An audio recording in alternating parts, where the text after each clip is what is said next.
शांति Prasad Bhatt ji, UKD एक अहम हिस्सा रही है इस आंदोलन का। जिस सपने के उत्तराखंड की हम बात करते हैं, क्या वो पूरा होता हुआ नजर आया है आपको? देखिए दिव्या जी, इस बात को समझने की ज़रूरत है कि आखिर ऐसी स्थितियां बन क्यों रही हैं।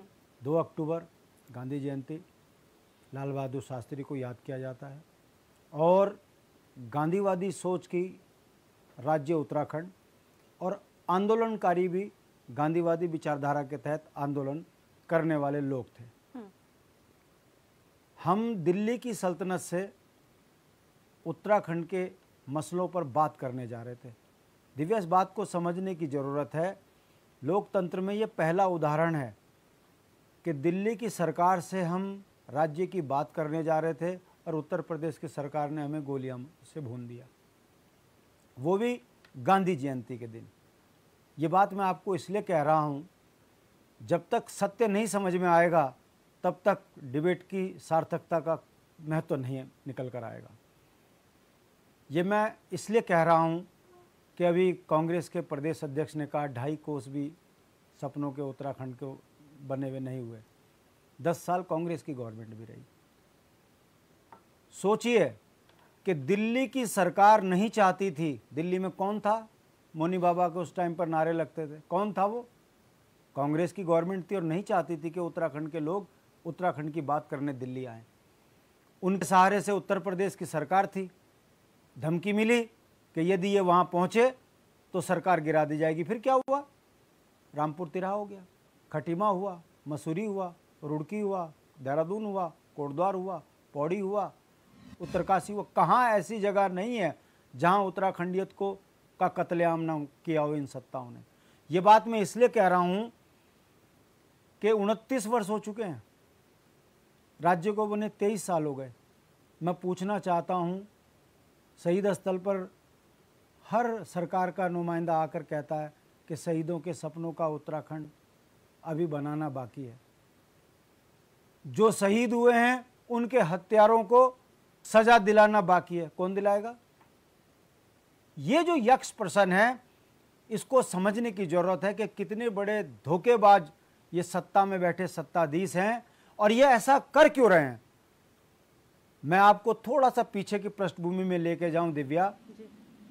भारतीय जनता पार्टी, उनके मुखिया अटल बिहारी वाजपेयी की वो भाषा मैं आज तक नहीं भूला हूं, जब उन्होंने हमको अलगाववादी कहा था कि मुट्ठी वर्ग अलगाववादी उत्तर प्रदेश के सिर को धड़ से अलग करना चाहते हैं, हम उत्तराखंड कभी बनने नहीं देंगे। और कांग्रेस का ये कहना कि हमारे रहते हुए अलग उत्तराखंड नहीं बनेगा, हमारी लाश से गुजरना पड़ेगा। और ये दोनों पार्टियां नहीं चाहती थी उत्तराखंड। परिणाम आपके सामने है। 29 साल में बुआ सिंह के खिलाफ कुछ नहीं हुआ, अनंत कुमार के खिलाफ कुछ नहीं हुआ। बढ़कर एक काम हुआ कि भारतीय जनता पार्टी के मंत्री राजनाथ सिंह ने अनंत कुमार को अपना निजी सचिव बनाकर उत्तराखंडियत के ऊपर एक चोट मारी, ये कहकर कि ये सबसे काबिल अधिकारी है। ऐसे लोगों से ये उम्मीद करना कि ये उत्तराखंड के शहीदों के हत्यारों को सजा दिलाएंगे। अभी डिबेट में बैठे मेरा भाई कुकृति जी ने कहा कि हम अपने पैसों से उन आंदोलनकारियों को न्याय दिलाने के लिए वकील खड़ा कर रहे हैं मुजफ्फरनगर में। फाइलें जिस गति से दौड़ रही हैं, 50% राज्य आंदोलनकारी आज हमारे बीच में नहीं है जो न्याय सुनने के लिए तरस रहे थे। क्या ये सरकारें ईमानदार होती तो क्या अभी तक हत्यारे सजा ना पा रहे होते? ये बात समझने की जरूरत है। अब आ जाइए इन 23 वर्षों में जो राज्य विरोधी थे उनको सत्ता दोगे तो फिर आपका मूल निवास, आपके रोजगार, आपके संसाधन, जंगल, पानी सब बिक रहा है। तो ऐसे में 2 अक्टूबर को यह कहना कि हम उत्तराखंड के सपनों का, राज्य आंदोलनकारियों के सपनों का उत्तराखंड बनाएंगे, माननीय मुख्यमंत्री जी से मैं पूछना चाहता हूं, कौन बनाएगा? आप हो? आप राजधानी पे चुप हो, रोजगार पर चुप हो, शहीदों के हत्यारों के मामले पर आप अपना जैम्बो जेट वकीलों की फौज खड़ी करने से पीछे हटते हो। तो आप यहां पर किस तरह का दुस्साहस करके बोलते हो कि अभी सपनों का उत्तराखंड बनना बाकी है? ये दिव्या, मैं इस बात को कह रहा हूं, याद रहना चाहिए, शायद आपके भी संज्ञान में ये मामला हो ना हो। एक सांसद की चिट्ठी जिसने मुजफ्फरनगर कांड, गुरुकुल नाशन कांड कराया, वो कौन था? भाजपा।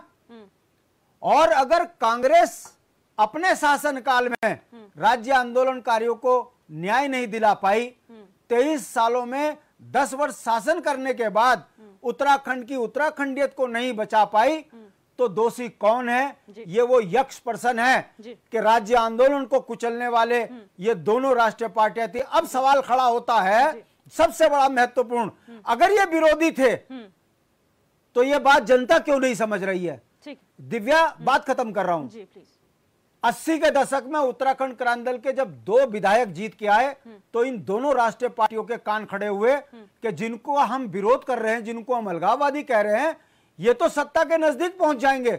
जनमानस इनके साथ खड़ा हो रहा है। हमने हिंदू, मुस्लिम, सिख, ईसाई, उत्तराखंड के 4 सिपाही कह के लामबंद किया। कर्मचारी से लेकर छात्र, नौजवान, मातृशक्ति, किसान सड़कों पे उतरे। तो भारतीय जनता पार्टी और कांग्रेस ने रणनीति बदली, चोर दरवाजे से इन्होंने अपना झंडा पीछे किया, संयुक्त संघर्ष समिति बनी और संयुक्त संघर्ष समिति में हम तो सड़कों पे पिटते रहे, हमने गोलियां खाई, 42 शहादत दी, और भारतीय जनता पार्टी और कांग्रेस चोर दरवाजे से सत्ता के लिए षड्यंत्र करने लगे। उसका परिणाम यह हुआ कि 9 नवंबर को जब हमको राज्य मिला तो उत्तर प्रदेश में जो पुनर्गठन उत्तराखंड का हुआ, उसमें आपके जल, जंगल, जमीन, रोजगार, स्वरोजगार सब इन्होंने जो है उत्तर प्रदेश के हाथ में दे दिया। हमको एक उत्तर प्रदेश से एक खंड देकर इन्होंने उत्तराखंड को फिर उत्तर प्रदेश का गुलाम बनाने का काम किया।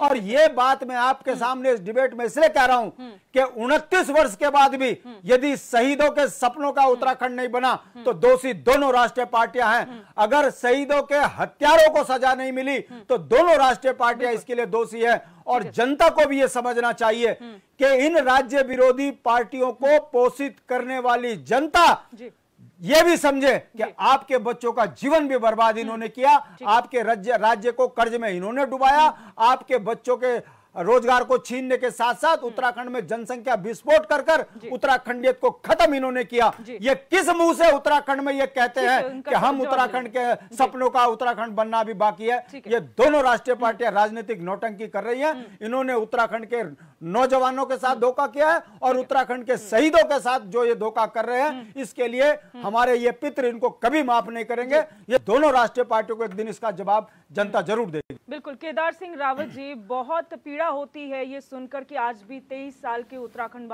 बनने के बावजूद भी ये बात कही जाती है कि वो उत्तराखंड नहीं बन पाया जिसका सपना राज्य आंदोलनकारियों ने देखा था। आप क्या कहेंगे इस पर? जी नमस्कार। जी